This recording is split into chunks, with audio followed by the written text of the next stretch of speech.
ତାପରେ ଆମର ଟଙ୍କା ପଇସା ଦାନ ଦଶମାଂଶ ଶେଷ। ତେଣୁ ପ୍ରଥମ ବିଷୟ ଆପଣମାନେ କ'ଣ କରିବେ? ଆତ୍ମିକ ଦଶମାଂଶ ସମୟ ବାକ୍ୟ ପାଳନକୁ ଅବହେଳା କରିବେ ନାହିଁ। ତା ସହିତ ଯେଉଁ ଭୌତିକ ଆଶୀର୍ବାଦ ପ୍ରଭୁ ଆପଣମାନେ କରନ୍ତି, ଯେଉଁ ଆଉ ଟଙ୍କା ପଇସା ଧନ ସମ୍ପତ୍ତି ଚାଷରେ ପ୍ରଭୁ ଆଶୀର୍ବାଦ କରନ୍ତି ବାଣିଜ୍ୟ ଅନୁସାରେ, ତାହା ମଧ୍ୟ ପ୍ରଭୁଙ୍କର ବାକ୍ୟ ଅନୁସାରେ ସମ୍ପୂର୍ଣ୍ଣ ଦଶମାଂଶ ଦେବାରେ ଅବହେଳା କରିବେ ନାହିଁ। ମୋତେ ବହୁତ ଟଙ୍କାର ଆବଶ୍ୟକ ଅଛି, କିନ୍ତୁ ଯେଉଁ ଦଶମାଂଶ ମୋତେ ଦେବାର ଅଛି ସେଟା ମୋରଟା ନାହିଁ, ସେଇଟା ମୋର ନାହିଁ। ମୁଁ ସେଥିରେ ଲୋଭ କରିପାରିବି ନାହିଁ, ସେଥିରେ ମୁଁ ଲୋଭ କରିପାରିବି ନାହିଁ। ସେଇଟା ପ୍ରଭୁଙ୍କ, ମୋତେ ପ୍ରଭୁଙ୍କୁ ଦେବାକୁ ପଡ଼ିବ, ମୋତେ ପ୍ରଭୁଙ୍କୁ ଦେବାକୁ ପଡ଼ିବ। ତେଣୁ ମୁଁ ପଠେଇଦେବି, ମୁଁ ବି ଦେଉଛି। ଏହା କହିବା ପାଇଁ ମୁଁ ଚାହେଁ ଆମେ ସମସ୍ତଙ୍କୁ ପ୍ରାକ୍ଟିସ୍ କରିବାର ଅଛି। ସମସ୍ତେ ଦେବାକୁ ପଡ଼ିବ। କେବଳ ପାଳକ ଯେ ବିଶ୍ୱାସୀ ମାନଙ୍କୁ କହିବ ତାହା ନାହିଁ। ଆମେ ସମସ୍ତେ ପାଳକ ବିଶ୍ୱାସୀ ସମସ୍ତଙ୍କୁ ଦଶମାଂଶ ଦେବାକୁ ହେବ। ଖାଲି କଥା କହିବା ପାଳକ ଲାଭ ନାହିଁ, ପାଳନ ବି କରିବାର ଅଛି।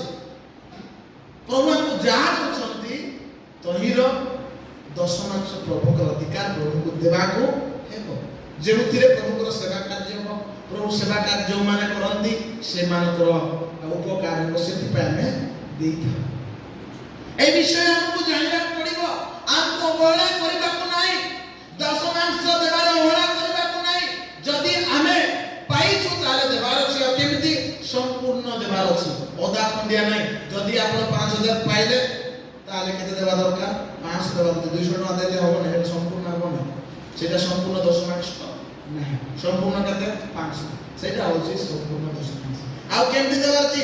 ନ ଦେଲେ ହେବ ନାହିଁ। ବାଳକ ବାରମ୍ବାର କହୁଛି, ପ୍ରଚାର କରୁଛି, ନ ଦେଲେ ହେବ ନାହିଁ। ସେମିତି ନାହିଁ। ପ୍ରଭୁଙ୍କୁ ପ୍ରେମ କରୁଛନ୍ତି ବୋଲିକି ହୃଷ୍ଟ ଚିତ୍ତରେ ଦେବାର ଅଛି, ଆନନ୍ଦ ହୃଦୟରେ ଦେବାର ଅଛି। କେମିତି? ପ୍ରଭୁ ମୋତେ ଦେଲେ ମୁଁ ପ୍ରଭୁଙ୍କୁ କିଛି ତାଙ୍କର ସେବା କାର୍ଯ୍ୟ ପାଇଁ ଦଉଛି ଦଶମାଂଶ, ତାଙ୍କର ଭାଗ ମୁଁ ତାଙ୍କୁ ଦଉଛି। ବାଳକ କହିଦେଲେ ବୋଲି ନାହିଁ। ଆପଣ ମାନଙ୍କର ଟଙ୍କା ପଇସା ପ୍ରଭୁଙ୍କୁ ଦରକାର ନାହିଁ। ଆମେ ଏଥିପାଇଁ ଦେଉଛୁ, ପ୍ରଭୁଙ୍କୁ ଆମେ ଭୟ କରୁଛୁ, ପ୍ରେମ କରୁଛୁ, ଭକ୍ତି କରୁଛୁ ବୋଲି ଦେଉଛୁ। କିନ୍ତୁ ମୁଁ ଏଥିପାଇଁ କହିଲି ଦରକାର ନାହିଁ ବୋଲିକି, କାରଣ ଯଦି ଆମେ ପ୍ରେମ ନାହିଁ ଆମ ପାଖରେ, ବିଶ୍ୱାସ ନାହିଁ ଆମ ପାଖରେ, ନ୍ୟାୟ ବିଚାର ନାହିଁ ଆମ ପାଖରେ, ଗୁରୁତ୍ୱ ବିଷୟ ବ୍ୟବସ୍ଥାର ଗୁରୁତ୍ୱ ବିଷୟ ନାହିଁ, ଆମେ ଗିର୍ଜା ଯାଉନୁ, ପ୍ରାର୍ଥନା ଯାଉନୁ, ଆପଣମାନଙ୍କୁ ଦଶମାଂଶ ଦେଲେ କ'ଣ କରିବେ ପ୍ରଭୁ? ସେଇଟା ସେଟା କେବଳ ପାଳକର ପେଟ ପାଇଁ, ଆଉ କିଛି ନାହିଁ। ମୁଁ ଆପଣମାନଙ୍କୁ କହୁଛି, ପ୍ରଭୁ ଚାହାନ୍ତି ଆପଣମାନେ ଗୀର୍ଜା ଯାଆନ୍ତୁ, ପ୍ରାର୍ଥନା ଯାଆନ୍ତୁ, ବାକ୍ୟ ଶୁଣନ୍ତୁ, ପ୍ରଭୁରେ ପଢ଼ନ୍ତୁ। ସେଇଟା ପ୍ରଥମ ବିଷୟ, ପ୍ରାଥମିକ ବିଷୟ ସେଇଟା ଅଟେ ପ୍ରିୟମାନେ। ଦାନ ଦଶମାଂଶ ପ୍ରାଥମିକ ବିଷୟ ନାହିଁ। ପ୍ରାଥମିକ ବିଷୟ ଆମର ଗୀର୍ଜା ଯିବା ଦରକାର। ପ୍ରାଥମିକ ବିଷୟ ଆମର ପ୍ରାର୍ଥନା କରିବାର ଅଛି। ପ୍ରାଥମିକ ବିଷୟ ଆମର ବାକ୍ୟ ଅନୁସାରେ ଚାଲନ୍ତୁ। ତାପରେ ଯଦି ବାକ୍ୟ ଅନୁସାରେ ଚାଲୁଛନ୍ତି ତାହେଲେ ଆପଣ ଦଶମାଂଶ ଦେବେ, ଆପଣ ଦାନ ଦେବେ, ମାନକ ପୂର୍ଣ୍ଣ କରିବେ। ସେଇଟା ସେକେଣ୍ଡାରୀ ଥିଙ୍ଗ, ଦ୍ୱିତୀୟ ବିଷୟ ସେଇଟା। ସେଥିପାଇଁ ମୁଁ କହିଲି ପ୍ରଭୁ ଆପଣମାନଙ୍କ ଠାରୁ ଖାଲି ଦାନ ଦଶମାଂଶ ଚାହାନ୍ତି ତାହା ନାହିଁ। ପ୍ରଭୁ ଆପଣମାନଙ୍କୁ ଚାହାନ୍ତି, ଆପଣଙ୍କ ସମୟ ଚାହାନ୍ତି। ପ୍ରଭୁ ଆପଣମାନଙ୍କୁ ଚାହାନ୍ତି, ଆପଣଙ୍କ ସମୟ ଚାହାନ୍ତି, ପରିବାରକୁ ଚାହାନ୍ତି। ଆପଣମାନେ ନିଜ ମୁଖ ଦ୍ୱାରା ତାଙ୍କର ସେବା କରନ୍ତୁ, ତାଙ୍କର ଗୀତ ଗାନ କରନ୍ତୁ, ଆରାଧନା କରନ୍ତୁ, ମଣ୍ଡଳୀ ଗୃହକୁ ଆସନ୍ତୁ। ପ୍ରଭୁ ତାହା ଚାହୁଁଛନ୍ତି ଆପଣମାନଙ୍କ ଠାରୁ, ମୋ ଠାରୁ। ଆମେ କେତେ ବିଶ୍ୱସ୍ତ, ପ୍ରଭୁ ଆମର ବିଶ୍ୱସ୍ତ ଦେଖନ୍ତି। ପ୍ରେମ ଆମେ ତାହା ପଢିଲୁ, ନ୍ୟାୟ ବିଚାର, ପ୍ରେମ, ଦୟା, ବିଶ୍ୱାସ, ଈଶ୍ୱରଙ୍କର ପ୍ରେମ ଅବହେଳା କରୁଛ। ଏସବୁ ଗୁରୁତ୍ୱ ବିଷୟ ପାଳନ କରିବା, ଆଉ ଅନ୍ୟ ସବୁ କଥା, ଆଉ ଅନ୍ୟ ବିଷୟରେ ଦଶମାଂଶ ଦେବା ପରିତ୍ୟାଗ ନ କରିବା ଉଚିତ। এইটা ଆଗ କରିବାର ଅଛି, ତା ସହିତ ଅନ୍ୟ ବିଷୟ ମଧ୍ୟ କରିବା ଦରକାର। ପ୍ରଭୁଙ୍କୁ ଆତ୍ମିକ ଦଶମାଂଶ ଦେବା ଦରକାର, ସହିତ ଭୌତିକ ପ୍ରଭୁ ଯାହା ଆମକୁ ଆଶୀର୍ବାଦ କରିଛନ୍ତି ତାହା ମଧ୍ୟ ଦେବା ଦରକାର। ନହେଲେ କିଛି ଲାଭ ନାହିଁ, ନହେଲେ କିଛି ଲାଭ ନାହିଁ।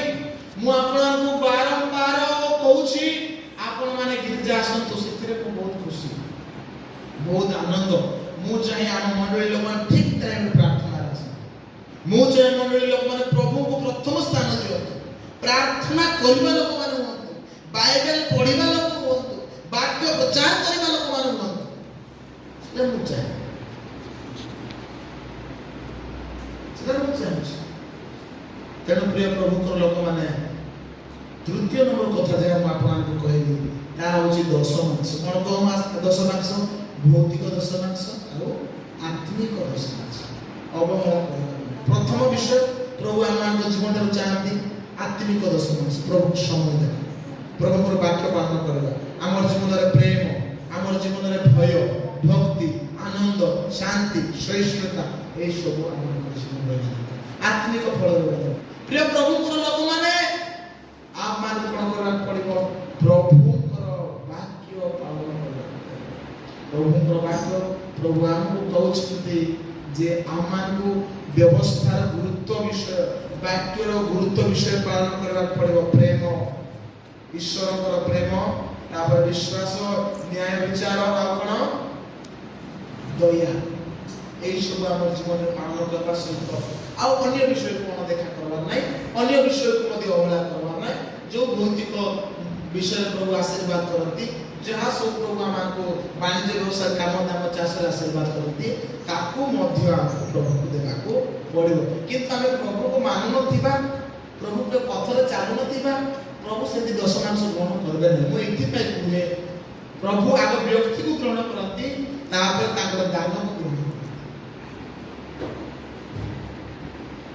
आपन दान दशमांश नै तो खुशी है कि प्रभु खुशी हेबा से दिन दुई भाई गले प्रभुर सम्मुख में बलि उत्सर्ग करने किए किए कईन हेब प्रभु हेबल ग्रहण कले कईन को ग्रहण कले कहीं से मेढा देला बोली ग्रहण कले कि मेढा देला बोली ग्रहण कले कि आमे बाकी पड़ी चले नहीं तार कर्म ठीक नथिला तार जीवन ठीक नथिला तार हृदय ठीक नथिला तेणु प्रभु कईन को ग्रहण कले नहीं प्रभु आगे व्यक्ति को ग्रहण करते प्रभु आगे क्या ग्रहण करते व्यक्ति को प्रभु ग्रहण करते तापर व्यक्ति देउथिबा दान को दशमांश को मानत हो जहा हो ग्रहण करते जने जे दान रे गोबर लिपुछ से काडी को बन्ने खाइ परबा नै पानी देबो पी परबा कि नै हम करबा सेमति जदि हमर जीवन ठीक नै प्रभु देला खुशी जे दशमांश प्रभु की अभाव की ना जो प्रभु एलियो भविष्य वक्ता को काम द्वारा पठेइले खाइबाटा कार द्वारा काम काम देव नहीं डामरा काम देव कि से नेबा पकीटा समस्त हाथ छड़े कि लोग रोटी मांस से पुणी एलियो भविष्य वक्ता को आनी दउछ कोठु राजप्रसाद काढी के आनी दउछ आव यदि सेंति प्रभु हमको जगाउछंती प्रभु कि हमको आ प्रभु की दरकार सब लड़ा के प्रथम प्रभु हम ग्रहण करबे तापरे हमरो टंका पैसा दान दशमांश शेष तेणु प्रथम विषय आपन करेंगे आत्मिक दशमांश समय वाक्य पालन को अवहेला करेंगे नहीं सहित जो भौतिक आशीर्वाद प्रभु आपन करती जो आउ टंका पैसा धन संपत्ति चाष प्रभु आशीर्वाद करती वाणिज्य अनुसार ताहा मध्य प्रभु वाक्य अनुसार संपूर्ण दशमांश देवारे अवहेला करेंगे नहीं ताहले प्रभु आशीर्वाद